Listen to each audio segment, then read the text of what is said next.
Hola, ¿qué tal? Bienvenidos de nuevo a este su canal de reparaciones. El día de hoy tenemos un refrigerador marca Wiña. Estos refrigeradores son muy buenos.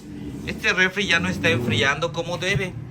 Ok, esta es una falla muy común de este refrigerador. El detalle que tiene, ahorita retiramos los dos tornillos que van en los costados de arriba y retiramos esta pieza a que va a presión.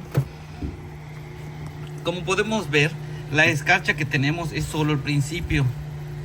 El radiador debería estar escarchado por completo, pero solo nos marca un poco.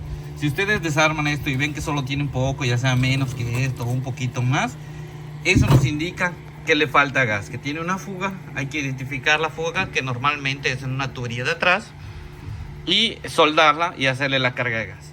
Ahora, si desarmamos el refrigerador y está congelado por completo, lo más probable es que sea este sensor, esta bolsita que tenemos acá, que es el sensor de deshielo, o en su caso podría ser la resistencia o un temporizador que lleva en la parte de atrás. Lo más común es el sensor, lo que hace que se congele por completo. En este caso, como solo es poquita la escarcha que tenemos, nos indica que no tiene gas, que es muy poquito lo que tiene, y cada vez va a ir enfriando menos. ¿Ok? Bueno, amigos, espero que esta información les sirva y que les sea útil.